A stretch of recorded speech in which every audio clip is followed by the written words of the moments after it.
How's everybody doing? Okay. Today, we did this in my first class. We're going to do this in this class too. I am going to put you into some breakout groups a little later. So it will automatically, this time it's just going to automatically select who's going into what group. I'm going to see how that works out.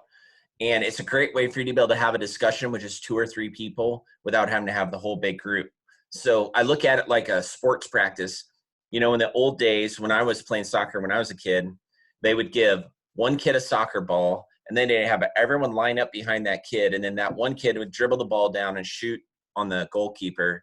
Then they'd have to kick the ball back out to the person. And so as one person moving the ball. But what FIFA has found is that if you can get everyone involved, you have a much higher level of engagement and a higher level of satisfaction, plus skills are being developed a lot quicker. So by dividing into smaller groups, more people are being involved, and it's not 11 people watching one person talk the whole time. So we're going to do that here in just a little bit. I want to talk about ethics today. I think we finished up chapter 7. You'll see I have assigned in Canvas a number of your, like over the next week and a half, I think there are a number of little quizzes and videos and stuff like that. So, but before we get started on the discussion, I want you to go to Canvas, and in this class's announcements, I put a link to a YouTube video.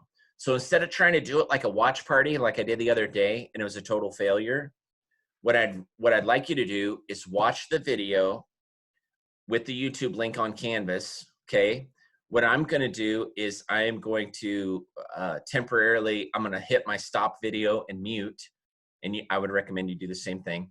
And then watch the video, and we're all gonna come back in 15 minutes. So at 10:22, we'll all come back into the meeting, and we're gonna talk about the video. So you can go ahead and mute your video and your audio, watch the YouTube link, and then we'll come back, all right? Everyone good?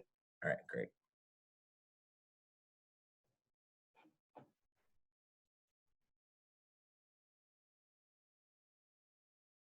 All right, everyone's probably just finishing the video now.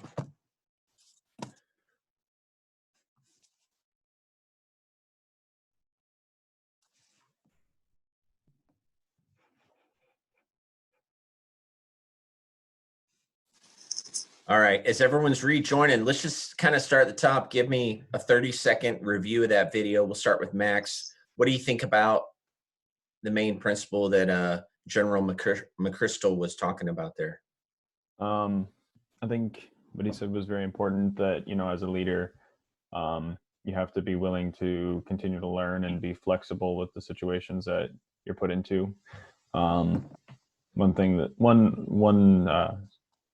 he said that stood out to me was that leaders can let you fail without letting you be a failure.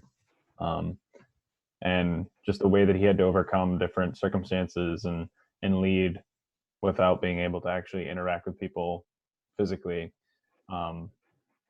That's just something that in our modern day that we have to get accustomed to, where we may not be able to lead in the way that, you know, we're comfortable with, but we still have to adapt and learn how to lead. Yep. Good. Joe, what do you think? Yeah, I think the main point was just that you need to continue to adapt and learn, and that you need to learn from the people that you're leading, because they might have different experiences and grow up in a different way than you did. So they're going to know different things. So he said that the people he was leading would kind of teach him things and he'd learn from them. Just because he grew up in a different way and he learned in the military a different way. So yeah, just being humble and learning from people around you. Yep. Great. Krista.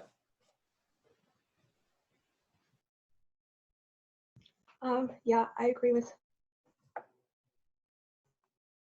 what this, as Mark said, about being a leader doesn't necessarily think of you as a failure, even if you fail. And I think that was good. Like, even just thinking about how I interact with people, like even in my family, if they fail at doing something, how do I respond to that? And, you know, you don't have to bash someone over the head just because they messed up. Yeah, good. Christy, what do you think?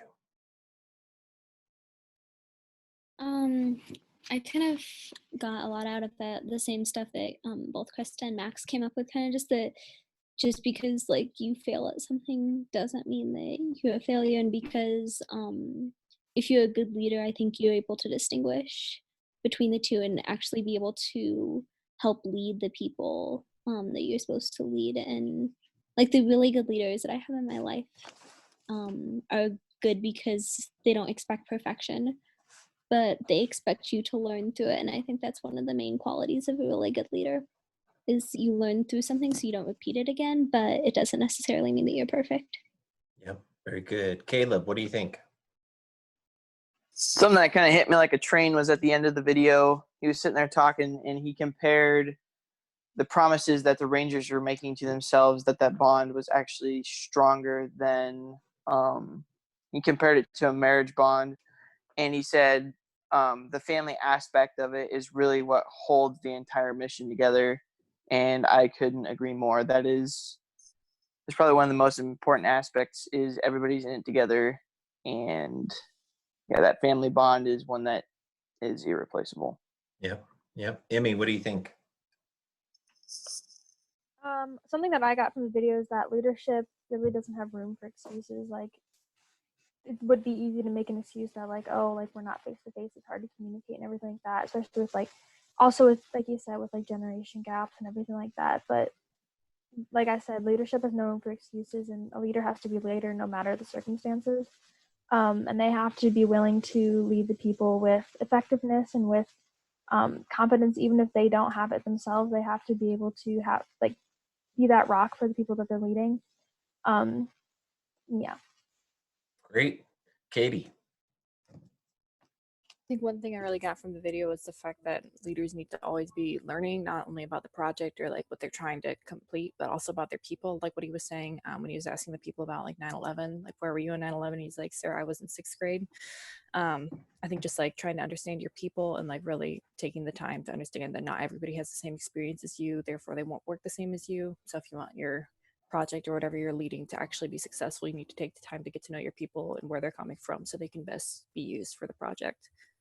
Yeah, absolutely. Alyssa. I think the main thing that I was thinking about was that you have to, as a leader, you have to be willing to take responsibility, and you have to be prepared to take responsibility, even if you're not directly linked to it. If you are in charge of a certain amount of people or a group of people, then things that happen in that group are going to be on you, whether you did it or not, or so that aspect of being willing to admit your mistakes or the mistakes of your group, but taking responsibility for it and being humble and willing to learn from those mistakes and move forward from it. Yeah, good. Noah. He talked about learning the most probably from the relationships that he had built, and just the mutual trust that they had built with each other. With the, if a comrade falls, I will go back for him, or whatever. And just how they, because they had that understanding that this guy has my back, then they could build that trust with each other. And like his soldiers knew that he had their back, and he knew that they had his. Great, great. Jared, what do you think? I think it was really good when he mentioned the that situation where he had made a pretty bad failure, but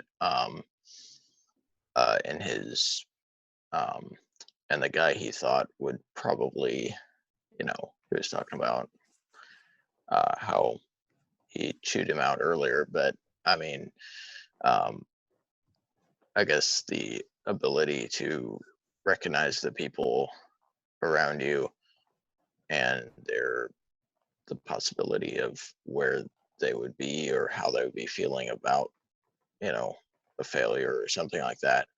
And if you can recognize that, you'll know how to, pick somebody up after a situation like that they realize they just really screwed up. And so I just think it would, as a leader, it would be really good to be able to just see past just, I guess just moving on after situations like that and noticing where people might feel about it and trying to encourage them after it, just to be able to, I guess, make a good impact on them, regardless of what mistakes they did make. Try to encourage them after it. Yep. I think that relates. I think many of you touched on just the humility that needs to accompany a leader, yet it's rare for a leader to remain humble. So it's kind of this unusual balancing act. You're being elevated in position, but you need to be bringing yourself lower. So as a Christian, of course, we look at Jesus' example. If you want to be great, you have to become the servant of all. Jesus himself washed the feet of the disciples. So the higher elevated he became, the lower he came to serve. And I think it shouldn't just be like a Sunday school lesson for us. It should actually be something that we remind ourselves of often, because pride sneaks in. If the devil walked in the front door and he was wearing red pajamas, had horns, a little goatee, a pointy tail, and a pitchfork, and everything he touched turned to fire, well, we'd know it's the devil, right? But that's usually not how the devil gets us. He slips in, he comes in unaware, we're not paying attention. And pride for a leader is really one of the greatest temptations the devil throws at us. The lust of the flesh, the lust of the eyes, the pride of life, it's just something that's in us. So we have to be very careful. I think something that General McChrystal's video addressed a little bit, although he didn't say it specifically, but I think at your stage of life, something to remember is the value or the importance of being gracious, not only to your subordinates, right? So you get into a leadership position someday, you have to be gracious towards your subordinates, people that are going to make mistakes or not going to do things perfectly. And as a humble leader, you want to make sure that you're being gracious towards them.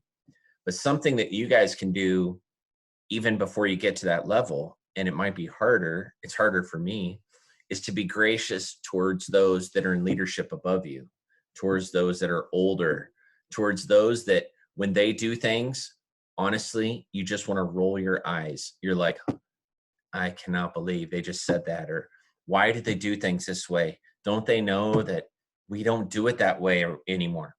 And the leaders above us, sometimes it's very easy for us to get a little arrogant about judging them, like we're using a scorecard for them.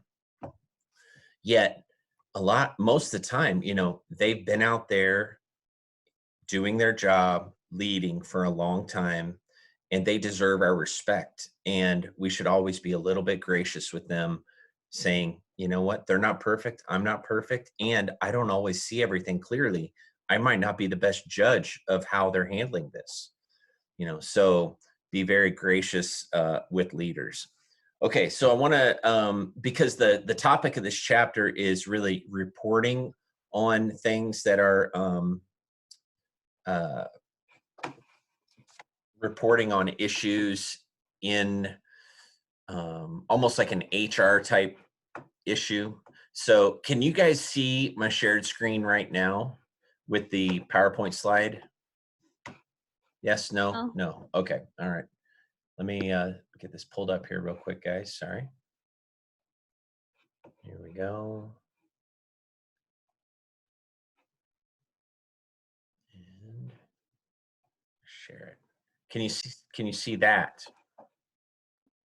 Can you guys see a slide? Yes. Can you see the full slide, not just like the little version? Yes. Okay, good. Great. It's hard when you have two screens because sometimes it doesn't look the same. Okay, I just want to talk through this real quick because in your textbook work, which I know most of you probably just fly through it and you just try and get it done and stuff. The videos are interesting. Any type of like quizzes, you're pretty much just looking for the words so you can answer the question. And you can take the quiz as many times as you want. So you're just trying to get a good grade. But I at least want to talk a little bit on this ethical reporting systems, because every organization has a responsibility to behave ethically. Praise the Lord, we live in a country where that's still the expectation, all right, even if it's not always enforced. So you'll see here, this is a kind of a little quiz that you could take for an organization. Now, I want you to think through places that you've worked. Maybe pick one place. So maybe you've worked 3 or 4 places. Pick one place. You worked at a camp. You worked at Chick-fil-A. You worked at Hy-Vee. You worked in a mom and pop store somewhere, whatever, or where you currently work. Just pick one place. And I want you to kind of keep a tally in your mind of the score on this here.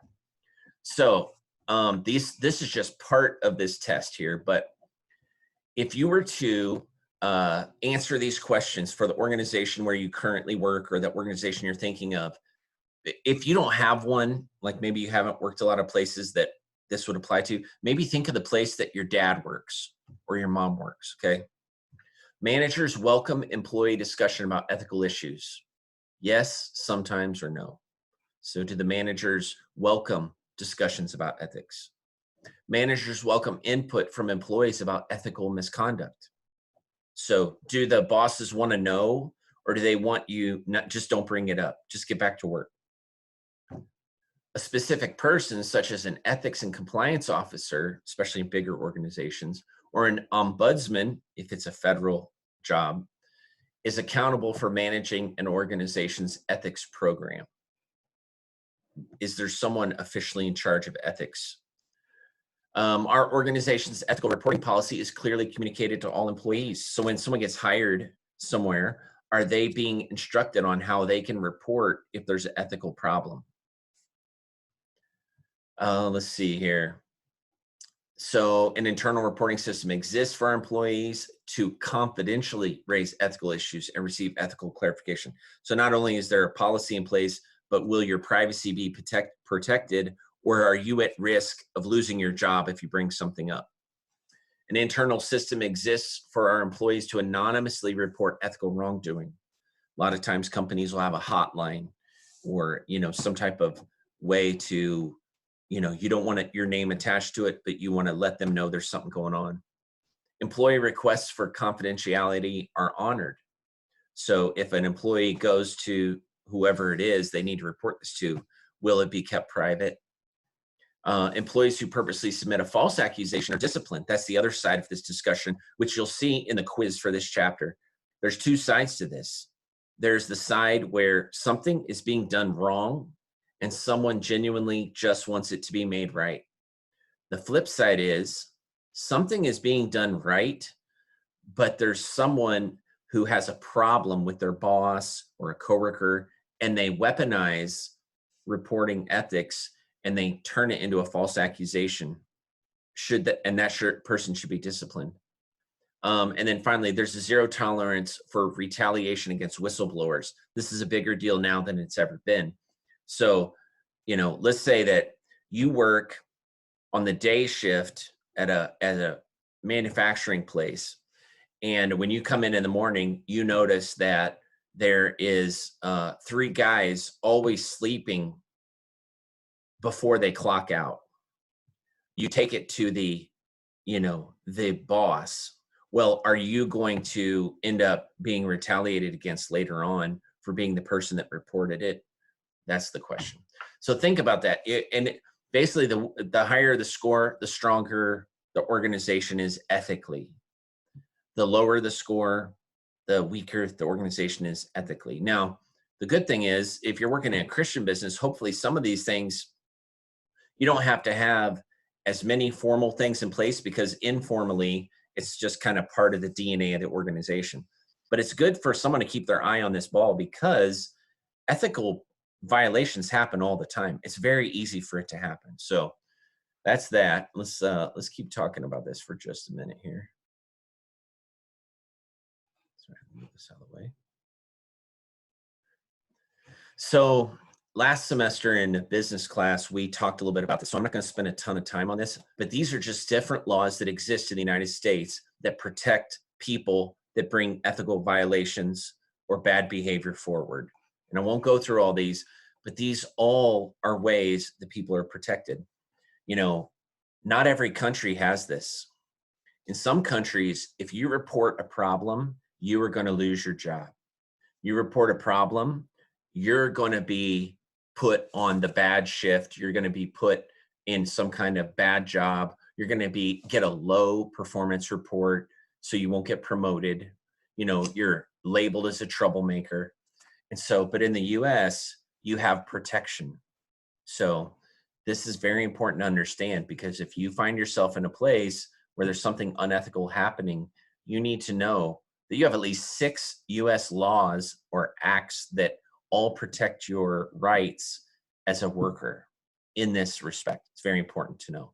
And as a boss, you need to know that your people are protected. So you want to encourage people to do the right thing all the time. And they shouldn't be afraid of the consequences of doing the right thing. Now, if someone's doing the wrong thing, they should always be warned, right? That if they do the wrong thing, they're going to face the full consequence. Okay. So now, let's see. This, I'm going to try this time. I think I figured out, I'm going to stop this share and I'm going to restart it. And I think I figured out how to share a video where you can actually hear the audio. So while you guys were watching another video, I think I figured it out. So let's see here. Let's see if I can shrink this down. Get back to here. We'll go to share screen. Okay, and I think I have the audio shared now. So let's see if this will work for you. This is just a little 2-minute video. This is something that my mentor I've been doing some business consulting and things, and my mentor told me about this. I had never heard of this before, but this is a really cool little thing. And then we're going to break out into discussion groups and talk about this a little bit. But let me know, give me a thumbs up if you can hear this when it starts up. Let's see here.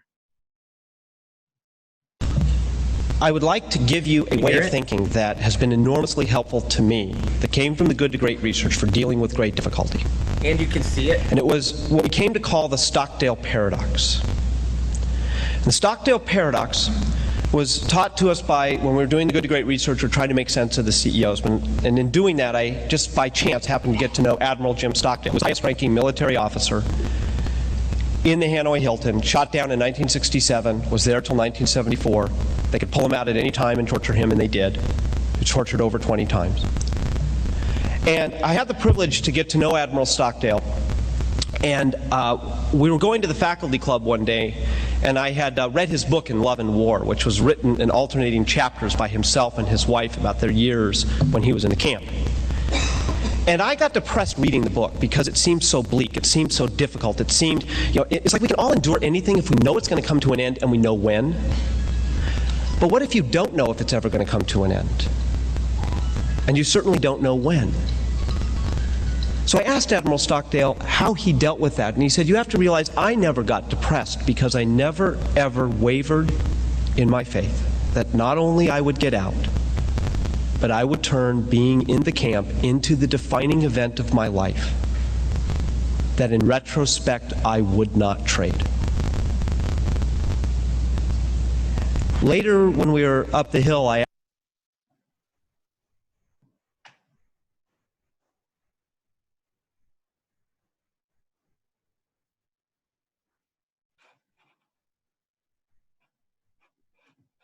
Oh, did I mess it up? Did it stop on you guys?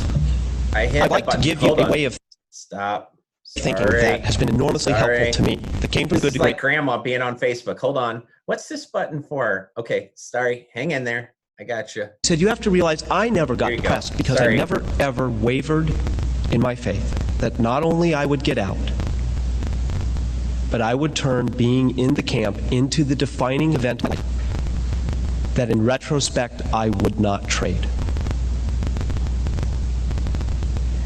Later, when we were up the hill, I asked him, I said, Admiral Stockdale, who didn't make it out as strong as you? And he said, easy, it was the optimists. I said, the optimists? You sounded optimistic. He said, no, I was not optimistic. I never wavered in my faith that I would prevail in the end, but I was not optimistic. I said, what's the difference? Well, the optimists always thought we'd be out by Christmas. Of course, Christmas would come and it would go. And then we were going to be out by Easter and Thanksgiving, and then Christmas would come again, and they died of a broken heart. And that's when Admiral Stockdale grabbed me by the shoulders and said, this is what I learned. When you're imprisoned by great calamity, by great difficulty, by great uncertainty, you have to, on the one hand, use the need for unwavering faith that you will find a way to prevail in the end. With, on the other hand, the discipline to confront the most brutal facts we actually face.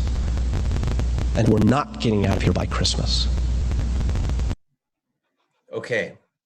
Sorry about messing that up in the middle. Let me go to a little video. Can everyone see this slide with the Stockdale Paradox? Okay. So this is the Stockdale Paradox. We don't have time to go into breakout rooms today, but we're going to start class on Tuesday talking about this. This is a great principle leadership-wise, and it's a great principle for our current situation with this coronavirus stuff. So the Stockdale Paradox, as he said, you retain faith that you will prevail in the end, regardless of the difficulties. While at the exact same time, you confront the most brutal facts of your current reality, whatever they might be. The reason it's a paradox is because it seems like it's going opposite directions, right? So it seems like if you retain faith that you will prevail in the end, regardless of the difficulties, it sounds like, hey, no matter what, we're getting out of here. But you also, at the exact same time, have to be honest about the worst parts of this situation, the current reality of whatever you might be going through. And so as you guys look at the situation we're in right now, for example, I mean, this is challenging, right? So your parents might not even be sharing with you, how hard it might be for them economically going through this coronavirus stuff. You might be seeing people that are just really afraid, or you might be struggling with that too. This is really stressful. And add on top of that, most of you had to go back home and your sibling already took over your room, and you're having to wait in line to get in the shower and borrow the car and be home at a certain, all the freedom you had is totally changed, and all your friends aren't there. So I want to encourage you to be thinking about the Stockdale Paradox, and then we'll start off in some breakout groups on Tuesday of next week, talking about how can you apply this to right where we're at right now, and how can it help define us as leaders, okay? So we're going to wrap this up for today. Do you guys have any questions? Okay, great. Well, we will just continue on. Look in Canvas. I've continued to assign things. Some things are due next Tuesday. 1 or 2 things are due next Thursday. It's just the video stuff and the quizzes. This chapter is really very common sense, and it's something that you all universally agree with, hey, people need to do the right thing, and people should never be punished for doing the right thing. So it's kind of an easy concept. It's not real complicated, but it is good for you to know that when you get out into an organization, especially a larger organization, this is a real piece of bigger business, is having ethical reporting standards and a way to make sure that everyone is held in check, because you can't count on the Holy Spirit guiding everyone. Even in a Christian company, sometimes people don't do the right thing, and you need to know that there's a way to deal with it.